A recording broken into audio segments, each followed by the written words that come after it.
Hey, what is up? Welcome to this episode of the Entrepreneur to Entrepreneur podcast. As always, I'm your host, Brian Lofermento, and I'll tell you what, we know that so many incredible entrepreneurs are in service to others. And that's why today we are joined by an incredible guest, an amazing entrepreneur who is so dedicated to service that not only does he run a service-based business, but you'll see that showing up in service is such a deep and ingrained part of his entire entrepreneurial mindset. And quite frankly, I think just from all the research that I've done about today's guest, that it's the way that he shows up in the world. So let me introduce you to today's guest. His name is Jake Pavelle. Growing up around a father who owned a landscape business for 35 years, Jake reached his tipping point in the corporate world and decided to pursue his ambition of entrepreneurship. He's focused on creating genuine connections with others, personally and professionally. Jake's service-first mindset stems all the way back to his high school days from his Jesuit high school education, being a man for others.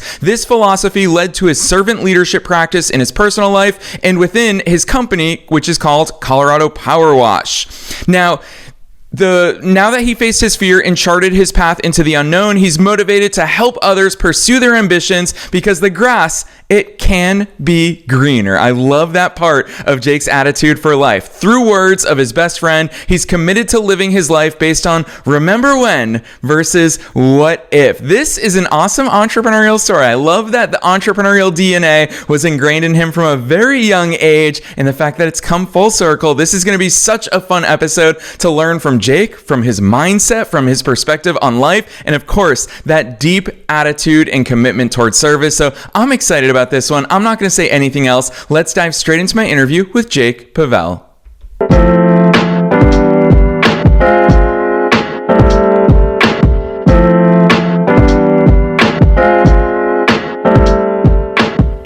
All right, Jake, I am so very excited that you're here with us today. First things first, welcome to the show. Thanks for having me, Brian. Heck yes, we are going to get into a lot of fun stuff, but I feel like it all starts super young for you, so you've got to kick things off by taking us beyond the bio. Who's Jake? How did you start doing all these cool things? Oh man, my dad, he was in, it all stems from him really, and my mom. He was in radio. He's in the news business. He was a live photographer. My mom was a live reporter, so that's how they met. And I'll save that story for another time. But he essentially just got tired and bogged down with the corporate world of the news business and started his landscape business on the side. And then was starting to get enough business and earn enough to where he was able to pull away and do that full time. And so just growing up around that, I was able to see just what that world of being a business owner and an entrepreneur was like, because he's the OG. He did everything. He had a crew of like 10 guys or so, but everything from, the admin work to the sales to the marketing to all that good stuff. He was running the show completely. But to your point, the service aspect of my business now is huge. And like you said in the intro, it does stem from my high school days where, I attended Dallas Jesuit. So I grew up in Dallas and had the opportunity to go to this wonderful high school. And they instilled the man for others approach in all the students there, because a big aspect is serving the community. And, I take that one step further, and not just for the community, but how we can be of service to those that we work with and our friends, and just what that means in general. So, I think that a lot of it is that just grew the foundation of myself to know that over time, that being in service to others is a part of my DNA when it's all said and done. But I'd be lying to you if I said that I had it all figured out. I struggled a lot with really knowing who I am and where my path was going to lead me. And just really a lot of ups and downs through my corporate sales career. And I think a lot of that stemmed from me not knowing who I was. And so I had to do a lot of self-reflection to fully understand that. And I'm still working on it. It's a journey. It's a forever process. But I feel like I am getting one step closer each day to truly understanding who I am and where my life has taken me. Yes, I really appreciate that overview, Jake, especially because you start at such that young age, and the fact that your father's influence on your life is so clear into the decisions that you've made and the path that you've taken, especially when we combine that with the fact of the identity that we're all constantly exploring, and your open acknowledgement of the fact that this whole thing is a process. Life is a process. Business is a process. There is no one destination that we're ever going to reach. So with those things in mind, Jake, what I'm fascinated by about your story is that you grew up around entrepreneurship. You then made the decision to go into corporate, and I want to hear about that decision-making process because it is so clear to me. And obviously, I know a bit more about your story than listeners do so far. But what's fascinating to me is that entrepreneurial bug, you said it, it's in your DNA. It was always there. And then you took the plunge, and you and your wife had talked about it. And one day you just said, that's it. Let's go. Let's go into entrepreneurship. What was that transition like? I want to hear about that corporate mind and then that transition into your entrepreneurial endeavor. Well, it's funny because my wife and I we've been talking about this a lot over the last few weeks, actually, and it's the pre-planned process that is almost everyone's destiny.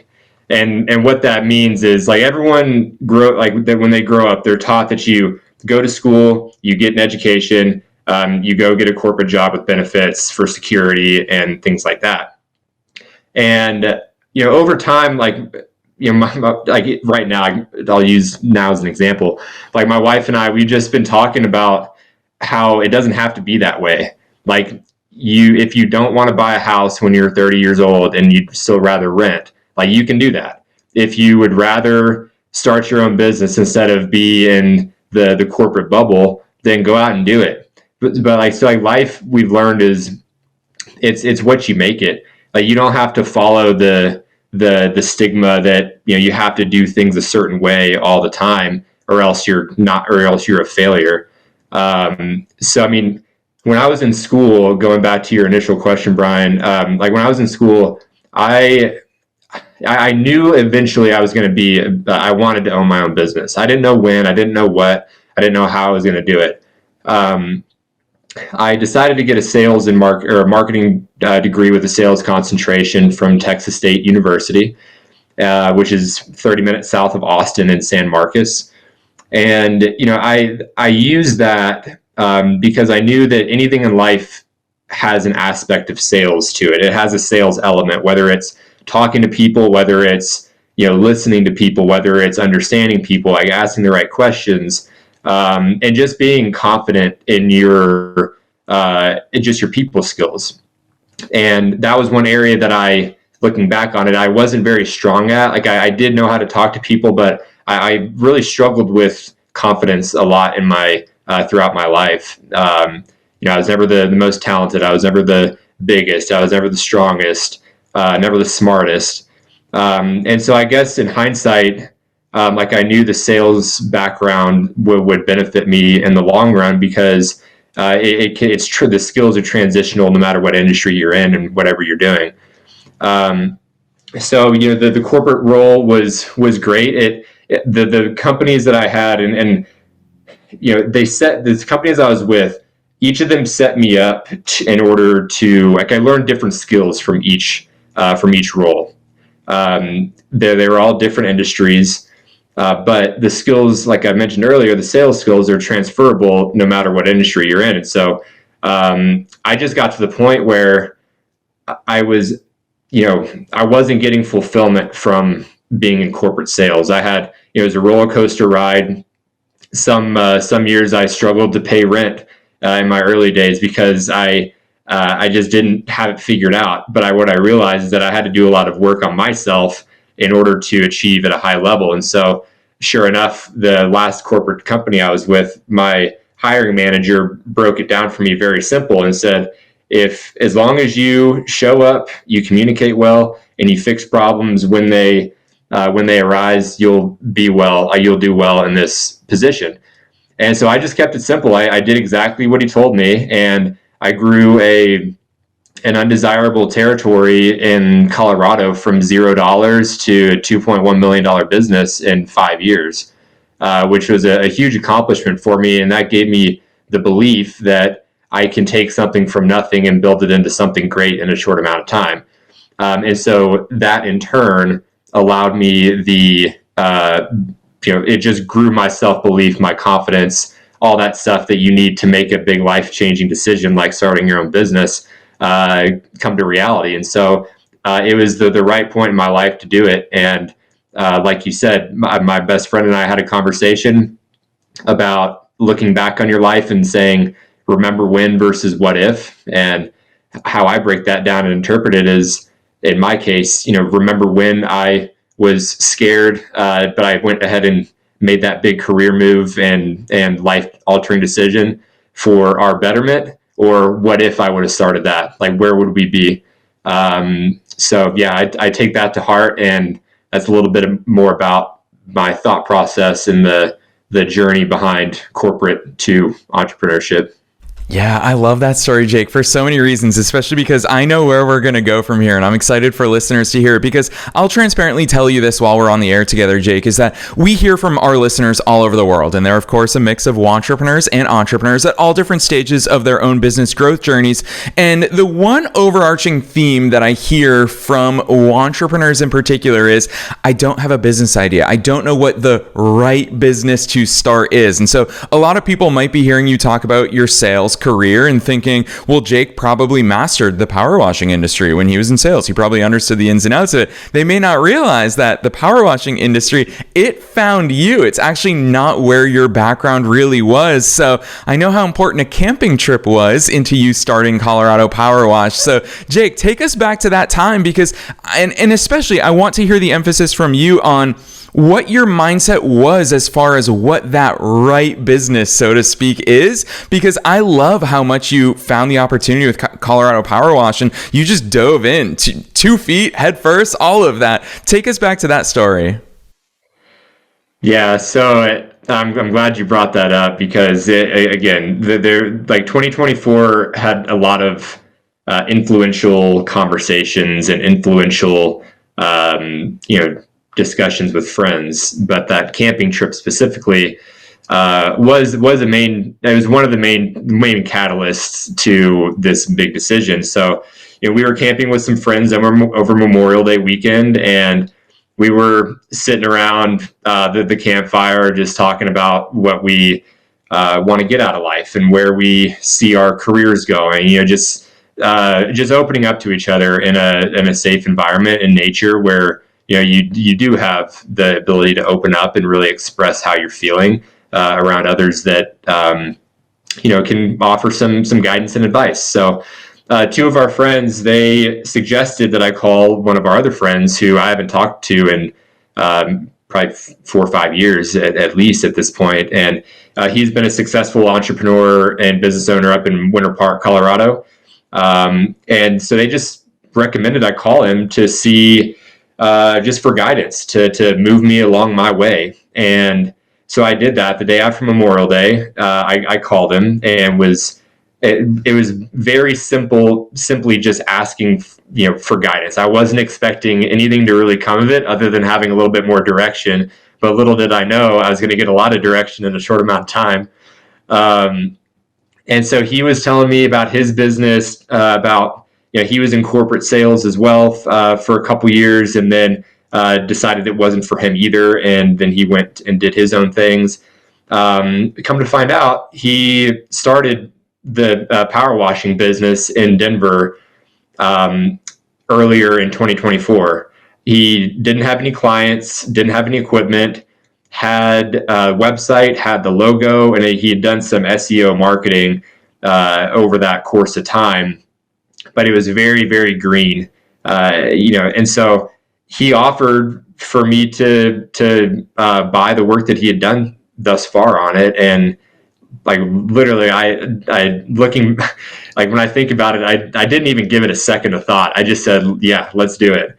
Because in that split second, I knew that, opportunities come and go over the course of your journey in life. And if you are aware and you see them, then you will know when to act and when to not act. And so in that split second, I knew that this was a take it or leave it moment, and a chance for me to get going, because, over the course of a year, right? Like my wife and I had been researching various businesses. I looked into landscaping, but I just being around my dad, it wasn't something that I really wanted to do. We had looked at franchises, but it didn't really fit with what we were aspiring for.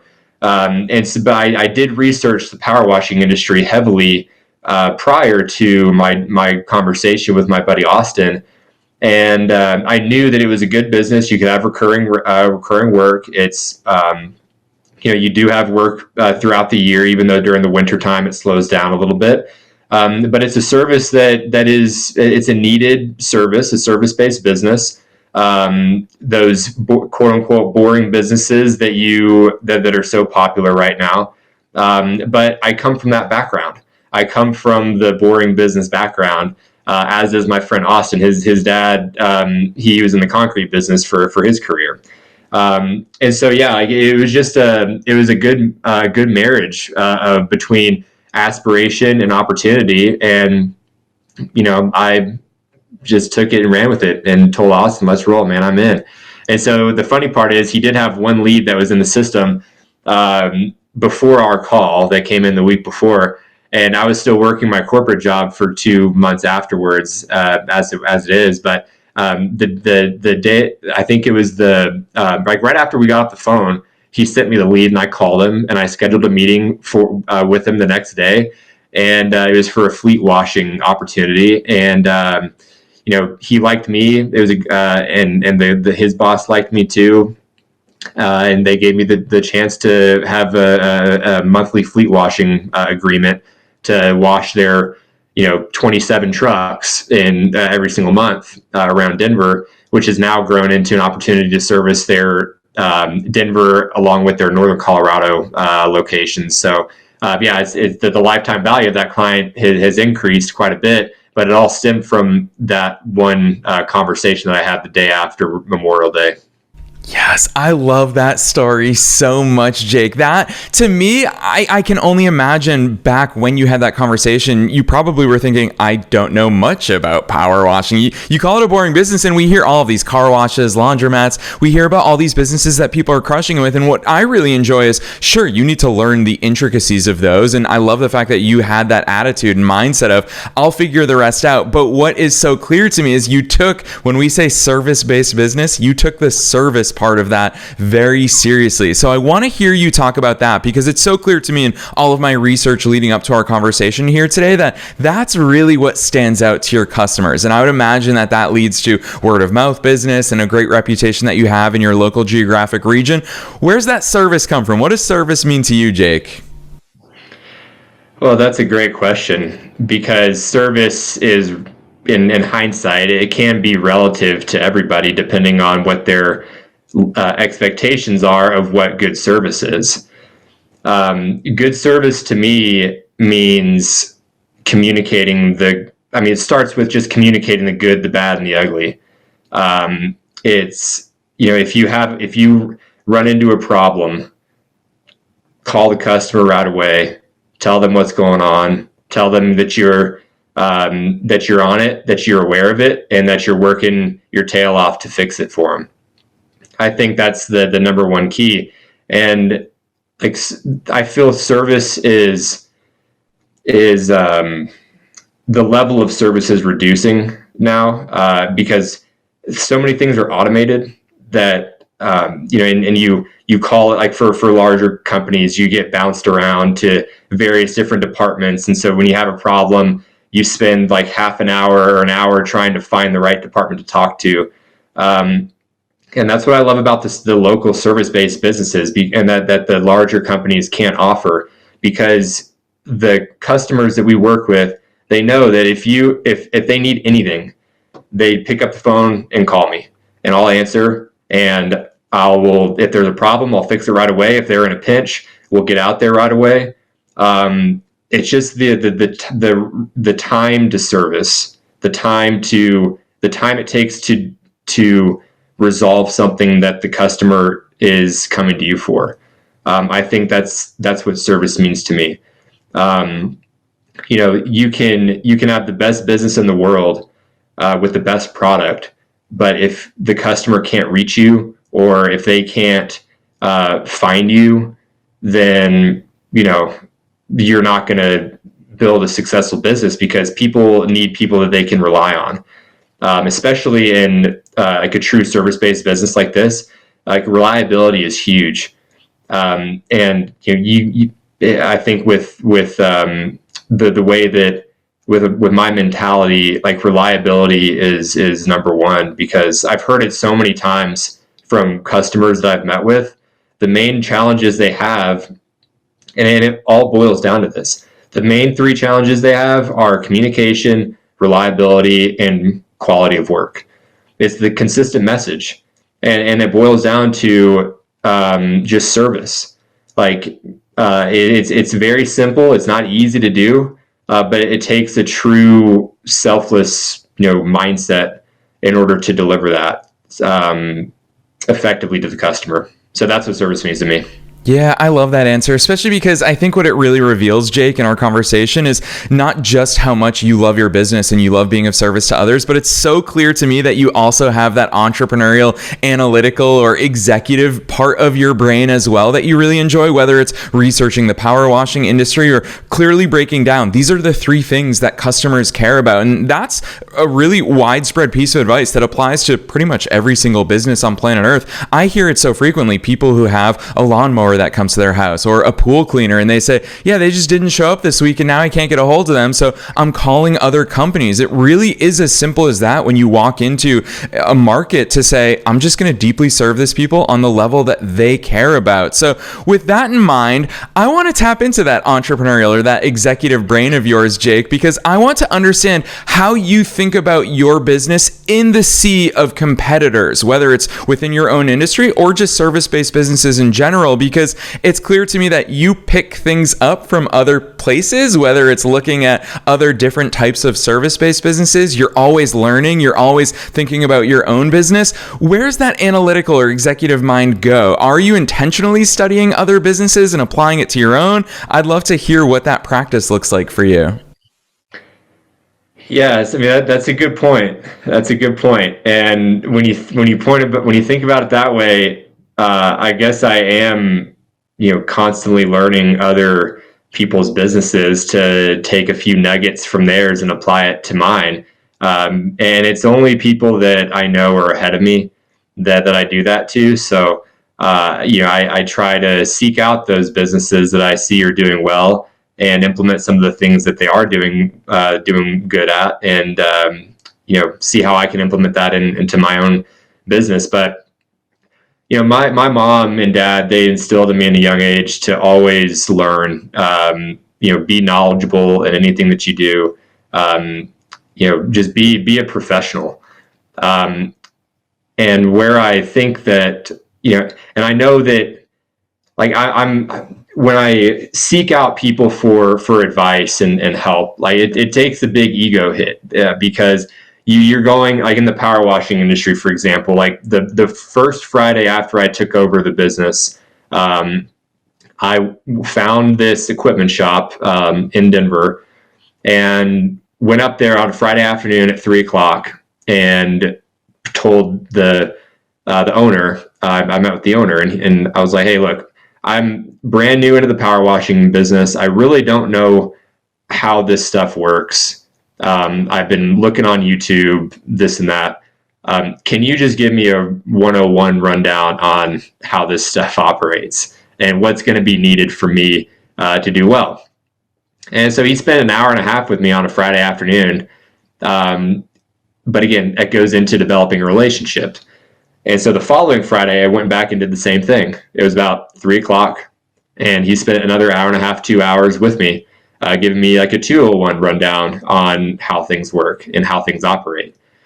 And so as a byproduct of that, like and I guess the overarching theme of this is, in relation to the business, is relationships.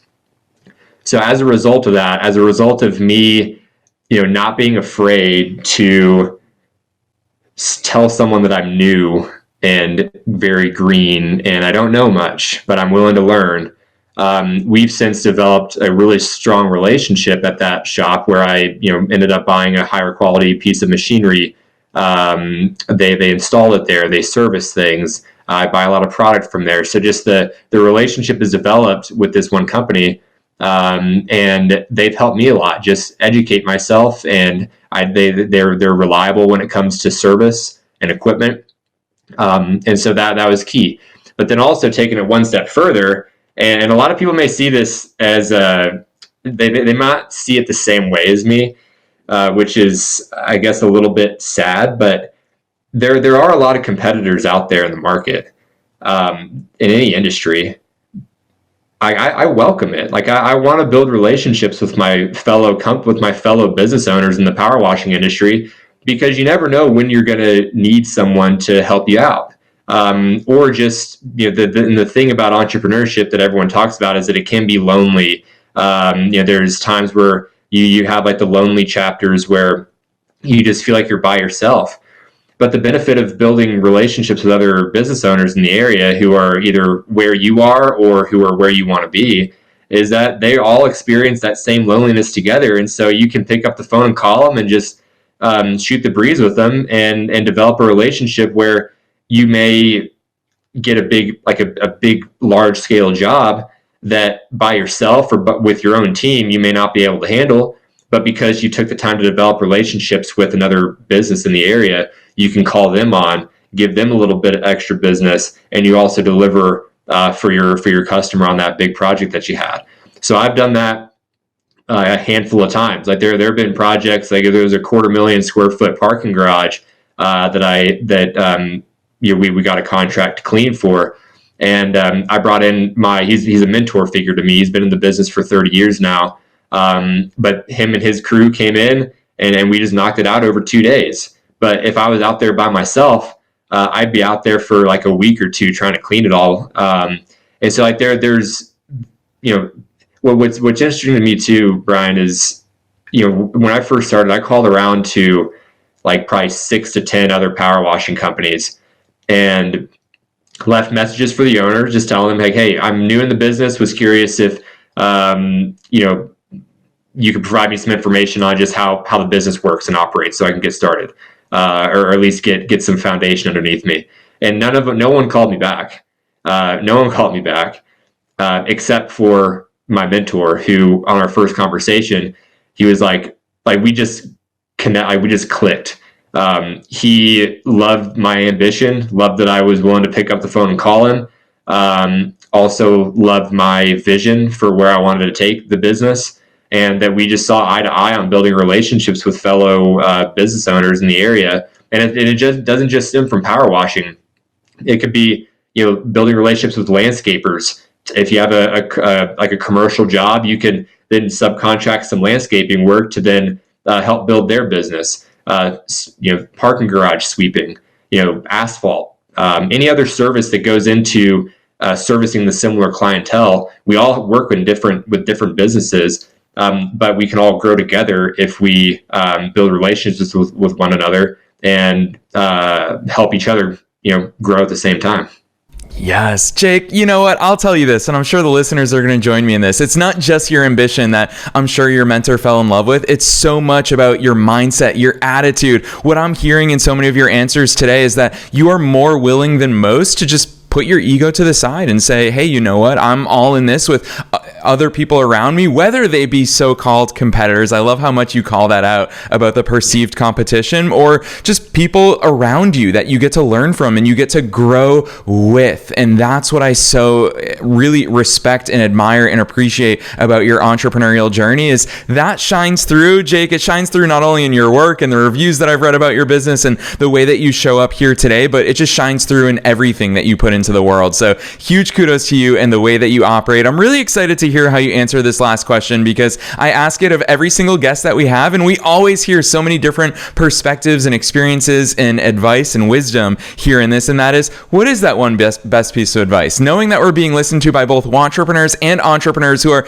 tuning into this saying, Jake, you just did it. You followed your nose, essentially. You trusted that intuition and you said, I want to do something and I want to be of impact, and most importantly, I want to be of service to others. So I know that listeners will be inspired by that message. What's that one piece of advice that you want to leave them with today?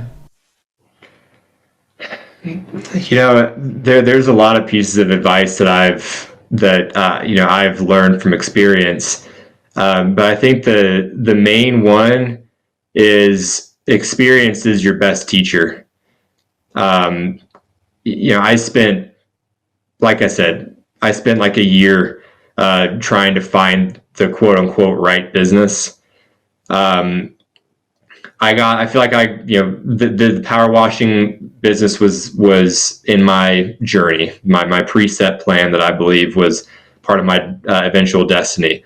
But if there's something that you want to do, just be self-aware about what you're good at. Just break it down to the granular level. Like, as an example, with power washing, I knew that I like working outside. I like working with my hands. And I was looking for something with recurring revenue. And the power washing business checked those three very simple boxes for me. But you can spend hours and days and months and years just researching something, which I did. But sometimes you just got to find something that checks some simple boxes and go for it. Start it on the side if you have a corporate job and you want to get into being a business owner or an entrepreneur. But the experience that you will have just diving in head first, that'll teach you more than any book, any podcast, any video on YouTube. And also just the people that you surround yourself with will help you gather more experiences that will then increase your business acumen when it comes to whatever you're doing. Like I can't tell you how much I learned by seeing my mentor operate on a job, right? Just the efficiency, the hustle, the competitiveness. It's like he's in a game. Like he's in I played soccer growing up, and it's like he's in a soccer game, like in a championship match, just hustling, like getting after it. And I'm like, wow, it's not like when the power washing business, it's not a passive, like effort level. Like you're active, like you're doing it. And, I take that effort and energy now, since I've seen him do it, and I apply it to my business. And so, but I only knew that from experience. And so I think, experience is your best teacher. Just be a sponge, like learn, don't be afraid to put yourself out there and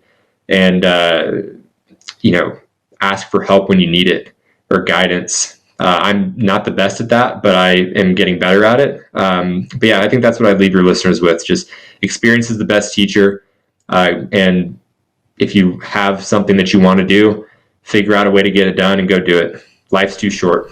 Yes, Jake, that advice right there is probably all the advice that somebody needs. You called out the fact, and I say this very frequently on the air, is that no podcast episode, book, YouTube video, ChatGPT conversation, none of that stuff is going to do the work of what you need to do. So I'm a big believer of put good things into our minds and into our bodies and into the way that we think, but then go out there and support that with all the action in the world. So the fact that you shared how much your mentor really ignites that spark in you and you learn from him, that's why I always say that success leaves clues. So for listeners who want to see all the clues of your success that you're putting into the world, Jake, and on your website, seeing the reviews of what people are saying that it's like to work with you and how simply you lay out. Simple. I think that's a key word that you've also introduced us to here in today's conversation, but how simply you lay out the value add and your commitment to service. For listeners who want to see all of that in action, drop those links on us. Where should they go from here? So you guys can find us on LinkedIn, Colorado Power Wash, or you can search, you can follow me on there too. I'm getting better at posting consistent content about just power washing and my small business journey and how they're related to you for those who are aspiring for something greater than where you're at. And Colorado Power Wash is the company name, and so you can search us on Google, and you'll find us there as well. But those are the two main places, and we're also on like YouTube and Facebook a little bit there too. Awesome. Listeners, you already know the drill. We're going to drop all of those links down below in the show notes, no matter where it is that you're tuning into today's episode. We're also linking to Jake's personal LinkedIn. That's how we came across his work. So Jake, keep pumping that content out there. We so love seeing you show up in the world with all of this goodness. So listeners, definitely check out the links in the show notes. You can click right on through to coloradopowerwash.com. You don't need to remember it. You can click right on through from the show notes. Otherwise, Jake, on behalf of myself and all the listeners worldwide, thanks so much for coming on the show today. Thanks for having me, Brian. Really enjoyed it.